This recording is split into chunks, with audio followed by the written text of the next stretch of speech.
आज हम ना इलेक्ट्रिसिटी चैप्टर पढ़ेंगे, ठीक है। इलेक्ट्रिसिटी माने क्या होता है कि हम हमारे डेली लाइफ में ये कन्वीनियंट टू यूज है ना, और कंट्रोल भी हम इसको कर सकते हैं। तो electricity is a convenient and controllable form of energy. Electricity कैसा फॉर्म है एनर्जी का, जो कन्वीनियंट टू यूज भी है और हम उसको इजीली कंट्रोल भी कर सकते हैं, ठीक है। अब हम उसको कहाँ यूज करते हैं, हमारी डेली लाइफ में इलेक्ट्रिसिटी के सिवा कुछ भी है ही नहीं। अगर इलेक्ट्रिसिटी ना हो तो हमारे सुबह से सारे काम रह जाएंगे। स्कूल्स में, हॉस्पिटल्स में, होम्स में, इंडस्ट्रीज में इसके बिना कुछ भी नहीं हो सकता है। तो अब हमारे पास क्वेश्चंस हैं कि इलेक्ट्रिसिटी किससे, कौन इलेक्ट्रिसिटी को कॉन्स्टिट्यूट करता है, माने किसकी बनी हुई है इलेक्ट्रिसिटी, व्हाट कॉन्स्टिट्यूट इलेक्ट्रिसिटी, माने किसकी वजह से इलेक्ट्रिसिटी है, माने किसने कॉन्स्टिट्यूट किया है, व्हाट कॉन्स्टिट्यूट्स इलेक्ट्रिक करंट, किसकी वजह से इलेक्ट्रिसिटी होती है। तो एक बात बता दूं कि इलेक्ट्रिसिटी फ्लो ऑफ चार्जेस है।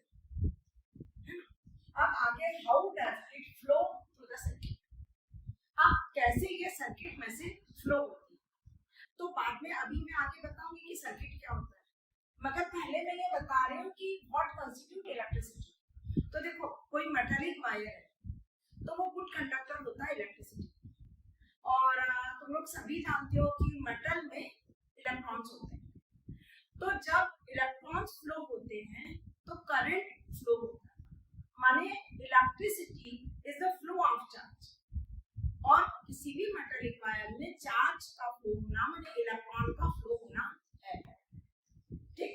अब ये हो गया कि किसने, what constitute electricity, flow of charge constitute electricity.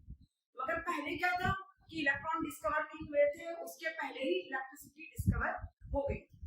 तो पहले केवल यही डेफिनेशन थी कि flow of charge constitute electricity, और उसमें क्या था कि ये कंडीशन के हिसाब से ये माना गया है कि इलेक्ट्रिसिटी पॉजिटिव से नेगेटिव की तरफ फ्लो होती है, मगर इलेक्ट्रॉन के फ्लो का डायरेक्शन उससे जस्ट उल्टा है।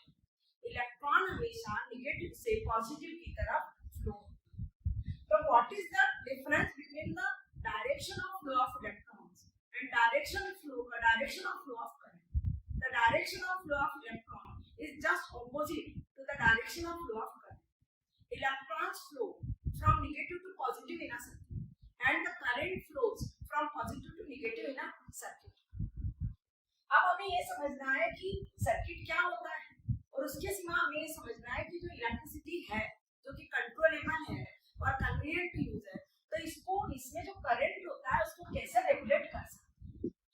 माने इस चैप्टर में हमें क्या करना है, पढ़ना है what constitute electricity, how does it flow through the circuit, वो सर्किट में से कैसे फ्लो होती है। तो दो क्वेश्चन का आंसर मैंने ऑलरेडी दे दिया। एक बताया हमने कि flow of charge constitute electricity, और मेटालिक वायर में इलेक्ट्रॉन्स का फ्लो इलेक्ट्रिसिटी को कॉन्स्टिट्यूट करता है। दूसरा, how does it flow through the circuit.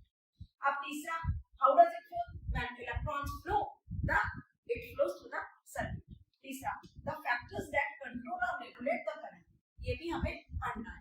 माने we have to read what constitute, इस चैप्टर में हमें what constitute electricity, how does it flow through the circuit and the factors that can control or regulate the electric current, ये तीन point हमारे इस chapter में cover होंगे।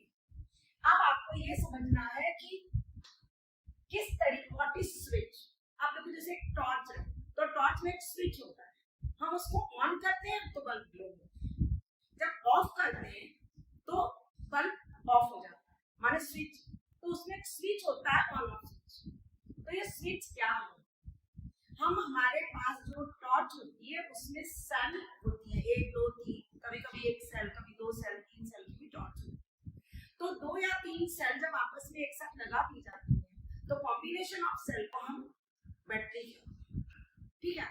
तो ये सेल या बैटरी क्या होती है, इसके अंदर एक केमिकल होता है, और उस केमिकल रिएक्शन, वो केमिकल रिएक्शन क्या करता है, that provide the charges, electrons को प्रोवाइड करता है। उसके अंदर की केमिकल रिएक्शन इलेक्ट्रॉन्स का फ्लो मेंटेन करती है। तो अगर हमारे पास टॉर्च के अंदर सेल है, बल्ब है, मगर हमने स्विच ऑफ करके रखा है तो बल्ब ऑफ रहता है।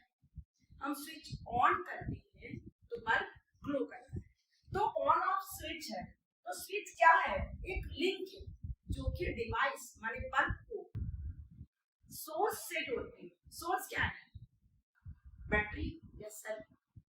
अगर हमने इस लिंक को ऑफ कर दिया तो बल्ब ग्लो होना बंद हो जाएगा। अगर इसको हमने ऑन किया तो जो बैटरी है माने सेल है वो और डिवाइस जुड़ जाता है। माने एक लिंक है, हमारे घर में भी फैन है, ट्यूबलाइट है, इसमें ऑन ऑफ स्विच होता है। अगर वो ऑन करते हैं तो वो डिवाइस रन हो जाएगा, और अगर ऑफ करते हैं तो वो डिवाइस स्टॉप रनिंग हो जाता है, बिकॉज ये लिंक है जो कि दोनों को जोड़ती है। तो ये मैंने डेफिनेशन यहाँ पे लिखी हुई है, आप इसको नोट डाउन कर सकते हैं। और दूसरा, व्हाट इज इलेक्ट्रिक करंट। अच्छा, व्हाट इज इलेक्ट्रिक सर्किट। तो देखो मैंने बार बार बोला, जब करंट सर्किट से फ्लो होता है, चार्जेस सर्किट से फ्लो होते हैं तो इलेक्ट्रिक करंट कंस्टिट्यूट होता है। ऑन ऑफ स्विच भी बता दूं, मगर मैंने अभी ये नहीं बताया कि सर्किट क्या है। तो देखो जैसे हमारे यहाँ डिवाइस होती है, फिर अंदर वायरिंग है, फिर ऑन ऑफ स्विच है, तो वो एक कंटिन्यूअस और क्लोज पाथ होता है डिवाइस से लेके स्विच तक, ठीक है। तो और सोर्स ऑफ करंट भी वहां पे होता है। जैसे हमने बैटरी जोड़ी तो वो सोर्स ऑफ करंट हो गया, नहीं तो हमारे घर में जो इलेक्ट्रिक करंट आता है वो सोर्स ऑफ करंट हो गया। तो इसके बीच में कंटिन्यूअस और क्लोज पाथ होता है। तो माने continuous and close path of electric current is called electric circuit, ठीक है। अगर ये पाथ कहीं से टूट जाता है तो वो डिवाइस वर्क करना स्टॉप कर देगी। तो अभी मैंने क्या क्या बताया कि इलेक्ट्रिसिटी एक टाइप ऑफ एनर्जी है जो कि कन्वीनियंट टू यूज और कंट्रोलेबल है। उसके बिना हमारी लाइफ में चारों तरफ कोई भी एक्टिविटीज नहीं हो पाती है डेली लाइफ की। घरों में भी इलेक्ट्रिसिटी का यूज, हॉस्पिटल्स में, इंडस्ट्रीज में, शॉप्स में, मार्केट्स में, हर जगह। तो हमें अभी इस चैप्टर में मैंने बताया क्या क्या पढ़ना है, इलेक्ट्रिसिटी किससे बनी है, व्हाट कॉन्स्टिट्यूट इलेक्ट्रिसिटी। तो इसका भी जवाब मैंने बता दिया कि फ्लो ऑफ इलेक्ट्रॉन या flow of charge constitute electricity. दूसरा, how does it flow through the circuit, माने इलेक्ट्रॉन कैसे फ्लो होते हैं सर्किट से। तो ये अभी आगे जब पढ़ाऊंगी तो उसको बताऊंगी चार्जेस कैसे। अब द फैक्टर, माने वो फैक्टर जो इसको कंट्रोल करते हैं, इलेक्ट्रिक करंट को या इलेक्ट्रिक करंट को जो फैक्टर्स कंट्रोल करते हैं, रेगुलेट करते हैं, उसको भी हम पढ़ेंगे, मगर आगे पढ़ेंगे, अभी थोड़ी देर बाद में पढ़ेंगे। तो ये मैंने यहाँ से आज तक एक्सप्लेन कर दिया है। अब मैं आगे आपको बता रही हूँ कि व्हाट इज इलेक्ट्रिक करंट और कन्वीनियंट। देखो जो इलेक्ट्रॉन फ्लो होते हैं और जो इलेक्ट्रिक करंट फ्लो उनके डायरेक्शन में फर्क है। देखो electric current is the flow of electron, बिल्कुल राइट, मगर इलेक्ट्रिक करंट का डायरेक्शन और इलेक्ट्रॉन के फ्लो का डायरेक्शन एक दूसरे के ऑपोजिट है। Electron flow from negative to positive of the battery or cell, but the current flows from positive to negative of the cell or battery, ठीक है। इलेक्ट्रॉन हमेशा नेगेटिव से पॉजिटिव की तरफ फ्लो होते हैं, मगर conventional direction of current positive to negative होता है। ये इसमें इंपॉर्टेंट टू नोट डाउन है, और इस पे क्वेश्चंस हमेशा पूछेगा कि what is the conventional direction of current and what is the direction of flow of electron. The conventional direction of current is from positive to negative terminal of the battery, whereas electron flow from the negative to positive terminal of the battery. ये दोनों में फर्क है। अब हमें current क्या है, current को डिफाइन कैसे करें। तो flow of charge through a particular area पर minute time is called current. What is current, flow of charge through a particular area पर minute time is called current, या rate of flow of charge per unit time is called current. Rate of flow of charge, उसमें electrons ही होंगे, per unit या through rate of flow of charge constitute electric current, या और में हम लिख सकते हैं इसको, it is the flow of, it is the flow of charge per metre, flow of per unit time. ठीक है, अब मैं इसके बाद बता रही हूँ आपको क्या इसका फार्मूला क्या है।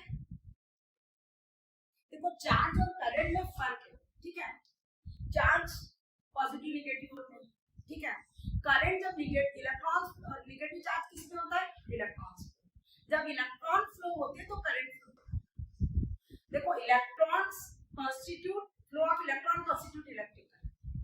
तो इलेक्ट्रॉन के ऊपर जो नेगेटिव चार्ज है वो चार्ज, और जब इलेक्ट्रॉन फ्लो होते हैं तो करंट फ्लो होता है। अब it is the flow of charge पर मिनट।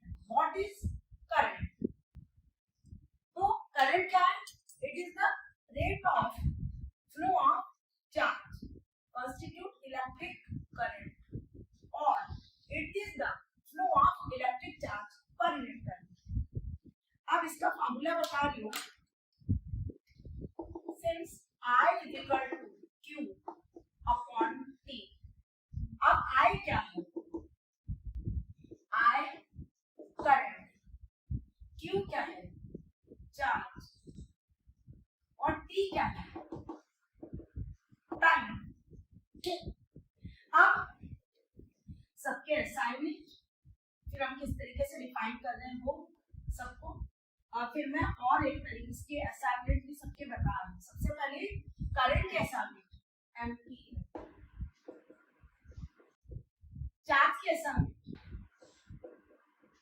कूलॉम। टाइम की हमें पता है, सेकंड। ठीक, जब नेट क्यू चार्ज फ्लो होता है सर्किट से टी टाइम के लिए पर minute for time T, then the current flows that is I current flows when net Q charge flows for time t। या हम लिख सकते current I flows to the circuit when net charge Q flows per second या for t time t। अब दूसरा definition हम ये कर सकते हैं कि when 1 एम्पियर की डेफिनेशन हम यहाँ पे से करेंगे। 1 ampere, 1 coulomb, 1 second. What is 1 ampere current? तो 1 एम्पियर को डिफाइन कर रहे हैं हम। जब 1 कूलम चार्ज किसी सर्किट से पर सेकंड फ्लो होता है तो हम कहते हैं कि करंट 1 एम्पियर फ्लो हो रहा है। सिंपल, आप अपने से डिफाइन कर सकते हो इसके हेल्प से। अच्छा, यहाँ पे भी हम करंट को इजीली डिफाइन कर सकते हैं। फ्लो ऑफ चार्ज पर यूनिट टाइम, ये चार्ज है, ये time, it is electric current. Flow of charge पर unit time constitute electric current. दूसरा एसआई यूनिट करंट की एम्पियर, ये इंपॉर्टेंट टू नोट है, इसी से हम यहाँ से स्टार्ट करेंगे तो चैप्टर में चलता रहेगा। क्यों? चार्ज के एसआई यूनिट है कूलम, उसको क्यू से डिनोट करते हैं। टी है टाइम, इसके एसआई यूनिट सेकंड। इन दोनों में क्या फर्क है? जब चार्ज फ्लो होते हैं तो इलेक्ट्रिक करंट फ्लो होता है। ठीक है, चार्जेस किस पे होते हैं? इलेक्ट्रॉन प्रोटॉन में। उसमें से जब किसी कंडक्टर में से इलेक्ट्रिक करंट फ्लो होता है तो उसमें से इलेक्ट्रॉन फ्लो, इसलिए फ्लो ऑफ इलेक्ट्रॉन इलेक्ट्रिसिटी को कॉन्स्टिट्यूट करता है। अब आगे मैंने बताया कि हम 1 एम्पियर को डिफाइन करते हैं। ये इंपॉर्टेंट डेफिनेशन है, बहुत इजीली रटने की कोई जरूरत नहीं।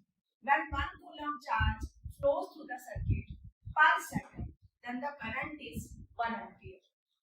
इसका जो 1 एम्पियर ऐसा रेट है वो एंड्रे मेरी एम्पियर नाम के फिजिसिस्ट के हमारे याद में रखा गया। ठीक है, it is named after the physicist Andre मेरी एम्पियर ऐसा। अब मैं बता रही हूँ कि मैंने पहले ही बता दिया कि Q माने चार्ज है, और इसमें चार्जेस कौन से फ्लो होते हैं मेटेलिक वायर में? इलेक्ट्रॉन्स। तो जब चार्जेस फ्लो हो रहे हैं तो इसका मतलब इलेक्ट्रॉन फ्लो हो रहे हैं। तो ये 1 कूलम में कितने इलेक्ट्रॉन फ्लो होते हैं वो हमें समझना है, और एक इलेक्ट्रॉन के ऊपर कितना चार्ज होता है। तो मैं अभी यहाँ पे लिख रही हूँ, देखो 1 कूलम अगर चार्ज फ्लो हो रहा है तो इसका मतलब है कि 6 × 10⁻18 इलेक्ट्रॉन्स पर सेकंड फ्लो हो रहे होंगे। तो 1 कूलम चार्ज में इतने इलेक्ट्रॉन होते हैं। अगर 1 कूलम चार्ज है तो इतने इलेक्ट्रॉन्स होंगे। अब 1 इलेक्ट्रॉन पे कितना चार्ज है? charge on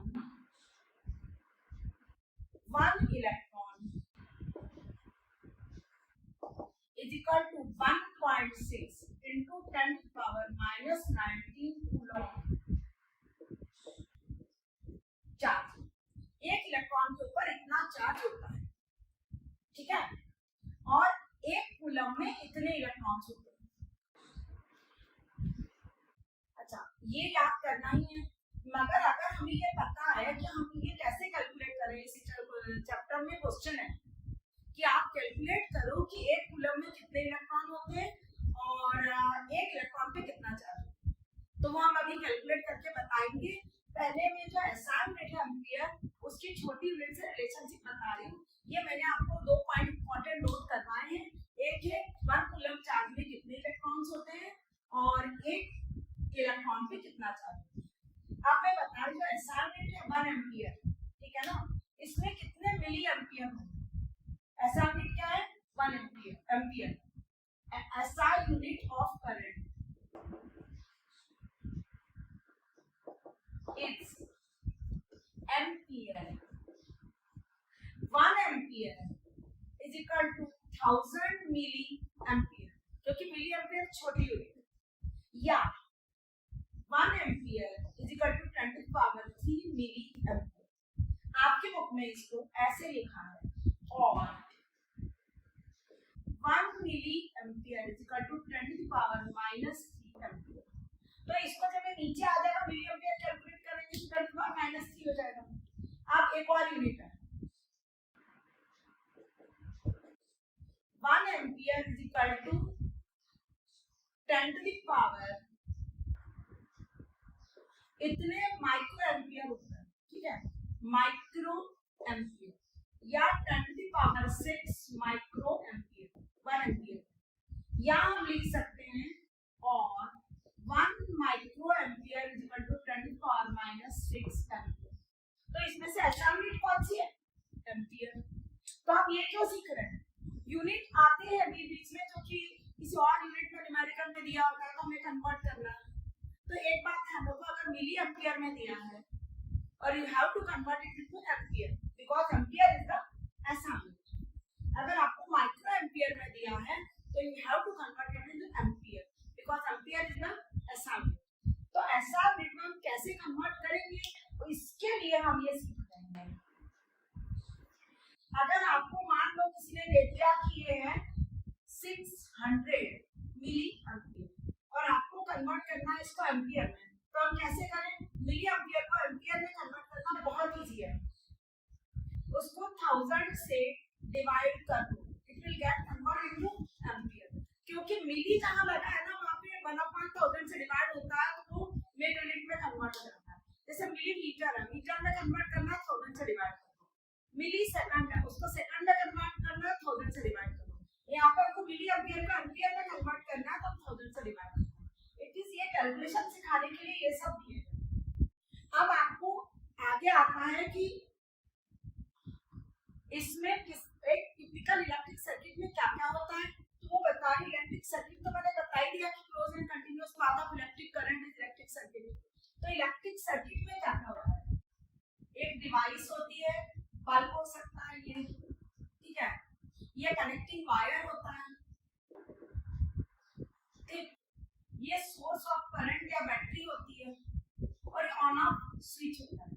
तो इतनी चीजें किसी भी इलेक्ट्रिक सर्किट में होती है। ये जो हम बैटरी, ये जो सेल है ना, इसको समझना जरूरी है। देखो ये और ये एक सेल को डिनोट करता है, इसमें ये पॉजिटिव टर्मिनल है और ये नेगेटिव टर्मिनल है। अब अगर ये ऐसा बना है तो इसका मतलब है कि दो सेल, ये पॉजिटिव और ये नेगेटिव, ठीक। अगर तो ये बैटरी हो गई, ये 2 सेल से एक 1 सेल सेकंड सेल, और ये दोनों मिला के बन गई बैटरी। कभी भी करंट का डायरेक्शन हमेशा पॉजिटिव से नेगेटिव की तरफ ही दिखाया जाएगा। मगर हमें अगर कोई पूछे इलेक्ट्रॉन कहां से फ्लो होता है तो हम बताएंगे नेगेटिव से पॉजिटिव, मगर करंट कैसे फ्लो होता है? पॉजिटिव से नेगेटिव टर्मिनल की तरफ। और ये किसका डायग्राम? टिपिकल इलेक्ट्रिक सर्किट का डायग्राम है। अच्छा, में 1 कूलम्ब में कितने इलेक्ट्रॉन्स हैं, या हमें ये कैलकुलेट करना है कि एक इलेक्ट्रॉन पे कितना चार्ज है। तो ये दो न्यूमेरिकल टाइप दिए हुए बुक में हम लोग को कैलकुलेट करने हैं और मैं बता रही हूँ हाउ टू कैलकुलेट करना। क्वेश्चन है आपके एनसीईआरटी बुक का कि calculate the number of electron in 1 coulomb charge. Calculate the number of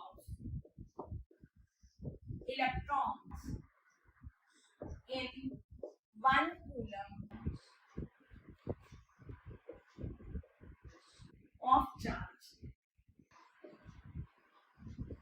तो वो देखो हमें याद है कि एक कूलम्ब में 6 × 10⁻18 इलेक्ट्रॉन्स होते हैं, मगर हमें यहाँ पे कैलकुलेशन से करना है, तो कैसे कैलकुलेट करेंगे वो बता रहे।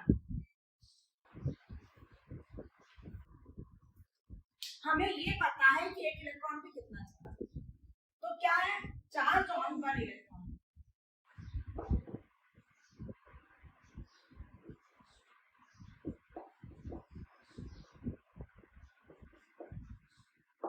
Is equal to -90 coulomb. तो हमें क्या निकालना है, एक कूलम्ब में कितने इलेक्ट्रॉन। तो हम इस स्टेटमेंट को कैलकुलेशन पॉइंट ऑफ व्यू से लिखेंगे, since 1.6 × 10⁻19 coulomb is equal to 1 electron. Therefore 1 coulomb में कितने इलेक्ट्रॉन, तो 1/1.6 × 10⁻19 इलेक्ट्रॉन्स। अब मैं कैसे कैलकुलेट करूंगी, ये 10⁻19 इसको ऊपर ले जाओ तो ये जगह +19, ये 1.6 नीचे है। अब मैं इसको यहाँ कैलकुलेट करके बता रही हूँ, 1/1.6 ये ऊपर चला गया 10⁻90 को। अब ये 1.6 है ना, इसका डेसिमल हटाती हूँ, ये रिमूव किया डेसिमल और यहाँ पे 0 बढ़ा दिया। अब एक 0 यहाँ से मैंने यहाँ ले लिया कैलकुलेशन में, तो इट विल बिकम 100 और यहाँ हो गया 10⁻18। अब मैं इससे इसको काट दूँ, तो 4 से काटती हूँ,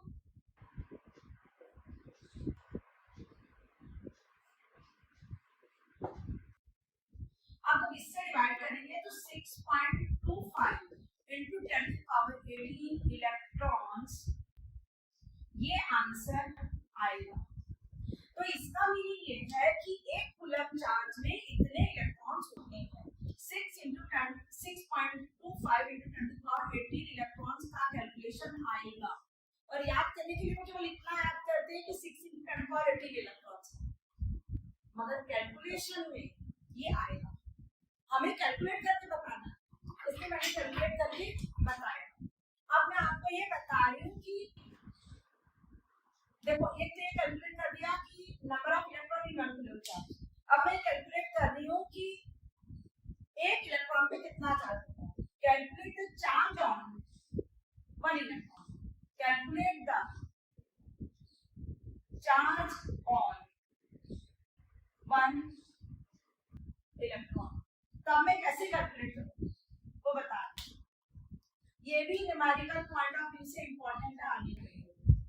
अब आपको ये पता है कि एक कूलम्ब में कितने इलेक्ट्रॉन्स होते हैं, तो उससे हमें पता है चार्ज पता है, तो अब मैं बताऊंगी कि कैसे कैलकुलेशन होगा।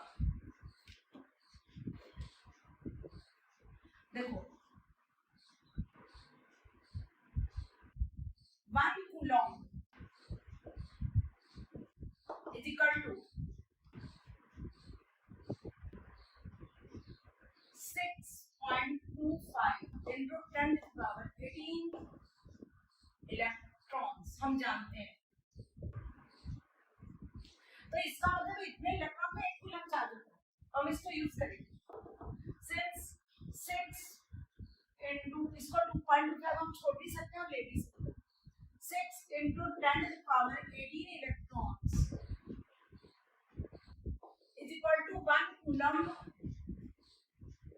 चार्ज। Therefore, 1 इलेक्ट्रॉन पे कितना चार्ज होगा? Therefore, 1 electron is equal to 1/6 into 10 to the power 18। ठीक है, 6.25 कैन बी टेकन। अगर आपको लग रहा है कि हाँ लिखा हो यहाँ पे यूज नहीं किया, तो मैंने यहाँ पे भी यूज कर सकती है। आप 10 पावर 18 को ऊपर ले जाओ,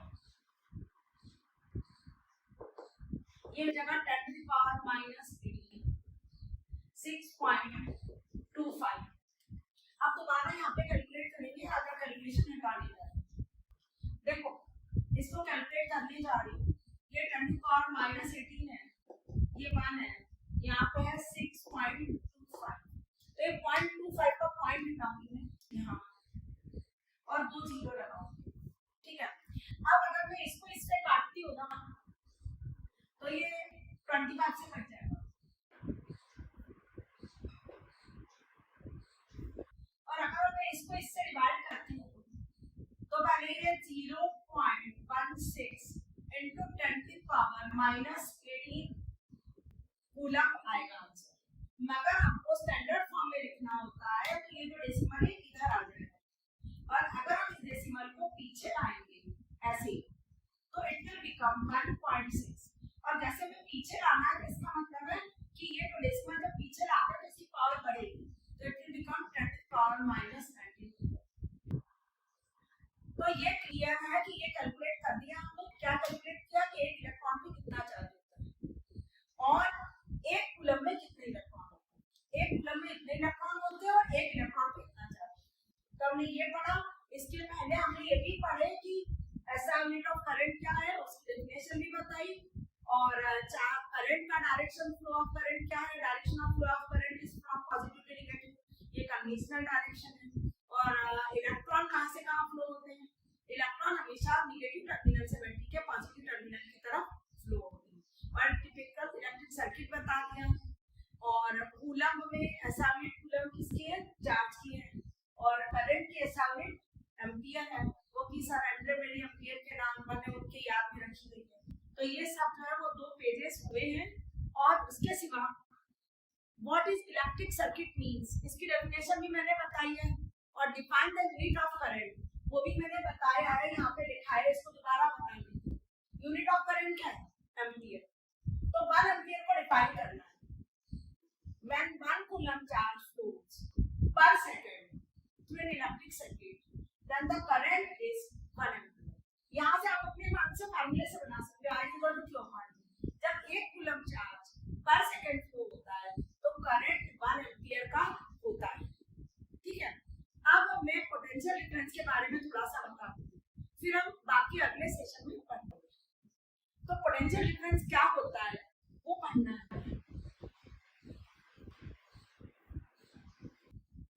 पोटेंशियल है क्या, पोटेंशियल डिफरेंस क्या है, ये वर्ड्स कब यूज होता है।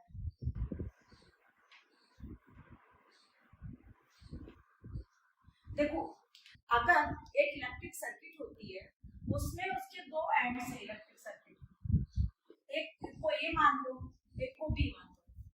अगर इन दोनों के बीच में एक पॉइंट पे चार्जेस ज्यादा और दूसरे पे कम ना हो, तो करंट फ्लो नहीं होता।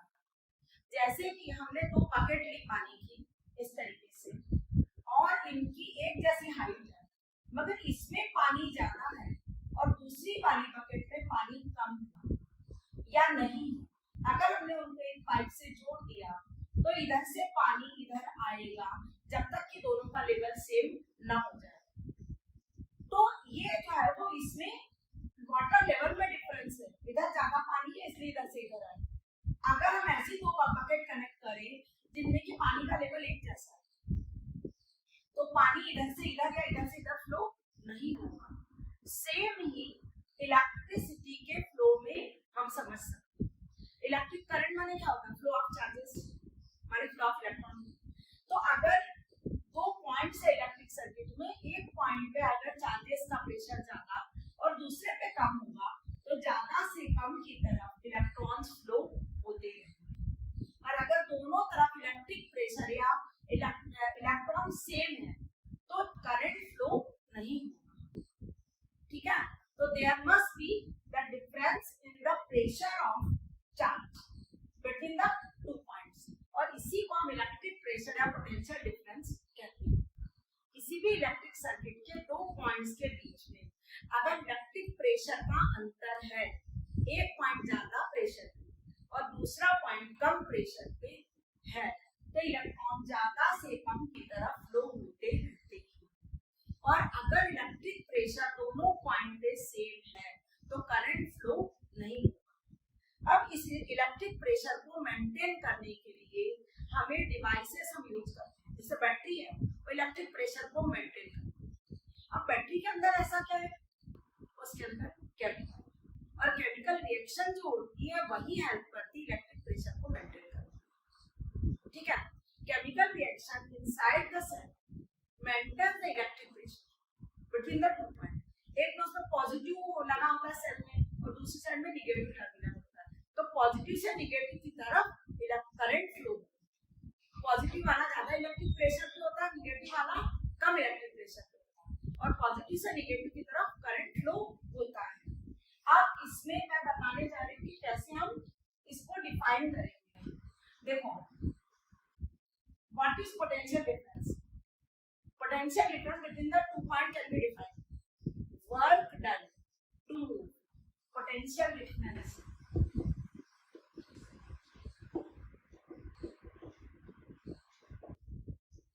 या इलेक्ट्रिक प्रेशर एक ही चीज है. इसको डिफाइन कर दूं, मैंने समझा तो दिया ये क्या होता है.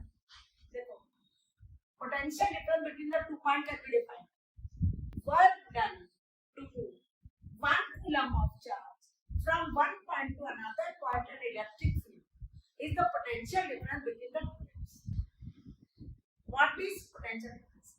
हमें किसी इलेक्ट्रिक सर्किट में एक पॉइंट से दूसरे पॉइंट तक अगर एक यूनिट पॉजिटिव चार्ज को मूव करवाने में जितना वर्क डन करना पड़ता है वो उन 2 पॉइंट के बीच का पोटेंशियल डिफरेंस होता है. ठीक है. मान लो एक ही पॉइंट है ए और ये बी, यहाँ पे हमारे पास 1 कूलम चार्ज है.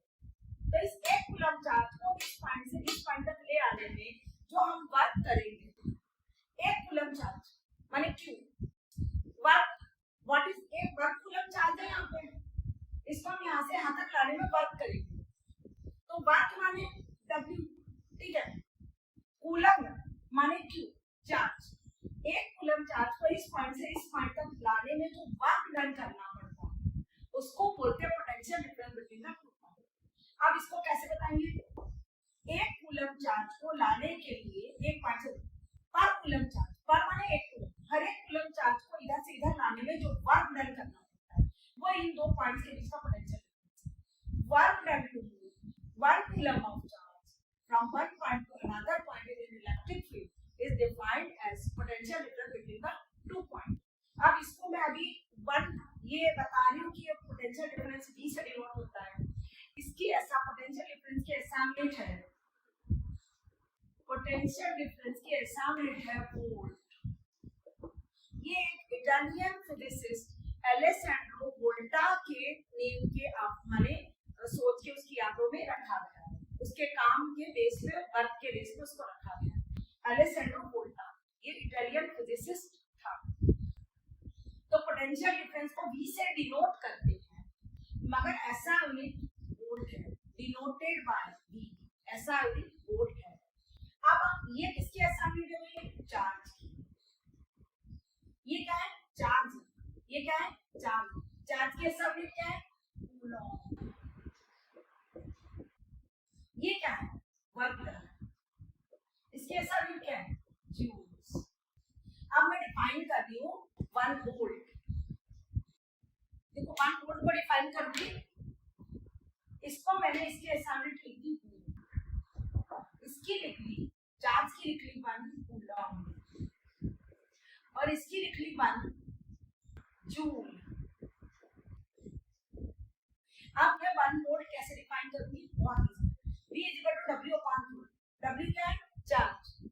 तो मैंने अभी डेफिनेशन तो बताई थी आपको पोटेंशियल डिफरेंस की. When 1 coulomb of charge work done to move 1 coulomb of charge from one point to another point in an electric field is the potential difference between the 2 points. माने एक coulomb charge को एक point से दूसरे point तक ले आने में जो वर्क डन करना पड़ेगा उसको हम पोटेंशियल डिफरेंस कहते हैं दो पॉइंट के बीच। तो अब इसको मैंने सब असाइनमेंट बता दिया, 1 वोल्ट को डिफाइन कर। वोल्ट क्या है? पोटेंशियल डिफरेंस के हिसाब में अगर दो पॉइंट के बीच में पोटेंशियल डिफरेंस नहीं रहा तो करंट या चार्जेस फ्लो नहीं होगा। अब इसको 1 वोल्ट पड़ेगा। अगर एक कूलम चार्ज इसी सर्किट से एक कूलम चार्ज को एक पॉइंट से दूसरे पॉइंट तक मूव कराने के लिए 1 जूल वर्क करना तो पोटेंशियल डिफरेंस दो पॉइंट के बीच का 1 volt. if 1 coulomb 1 joule work is done to move 1 coulomb of charge from one point to another point in an electric field, then the potential difference between the two points is 1 volt। क्या बताया मैंने? 1 joule work is done to move 1 coulomb of charge from one point to another point in an electric field, then 1 joule work is done when 1 joule work is done to move, ये थोड़ा सा लिखने में गलत हुआ, मैं दोबारा बता रही हूँ। W अपॉन Q, W क्या है? वर्क डन है, और जूल में ये क्या है? Q क्या है? चार्ज है। तो मैं बता रही हूँ 1 joule work is done, 1 joule 1 coulomb. अगर 1 जूल वर्क हम करते हैं पर कूलम चार्ज तो पोटेंशियल डिफरेंस दो पॉइंट के बीच का 1 वोल्ट होगा। If 1 joule work is done to move 1 coulomb of charge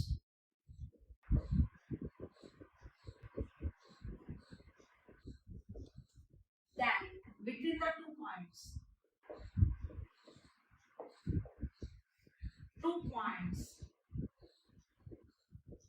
then potential difference is 1 volt। ठीक है, मैंने इसको ठीक किया है दोबारा क्योंकि वो लिखते लिखते में उल्टा लिखा गया था, बट अभी इसको मैंने सीधा करके समझाया है। V equal to W upon Q। अच्छा, अभी तक दो बेसिक फार्मूले हुए, एक हुआ I equal to Q upon T, ये करंट, ये चार्ज है, ये टाइम है, ये करंट है, ये वर्क डन है, ये चार्ज है और ये पोटेंशियल डिफरेंस है।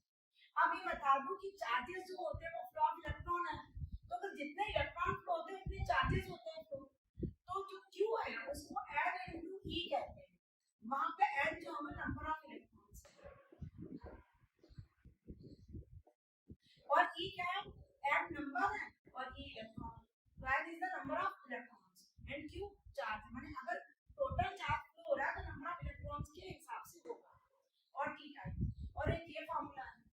तो ये दो फार्मूले अभी तक नेट 2 फार्मूला हुए, एक ये और इसके साथ ही एक ये और फार्मूला हुआ, इससे ही बना है दूसरा, और तीसरा है V is equal to W upon Q, जहाँ पे वर्क डन है और ये चार्ज है, ये पोटेंशियल डिफरेंस। ठीक है, अब इसके अगले वाला जब मैं दोबारा सेकंड वीडियो डालूंगी इसके बाद इलेक्ट्रिसिटी का, तो उसमें मैं आगे बढ़ूंगी। ठीक है, इतना याद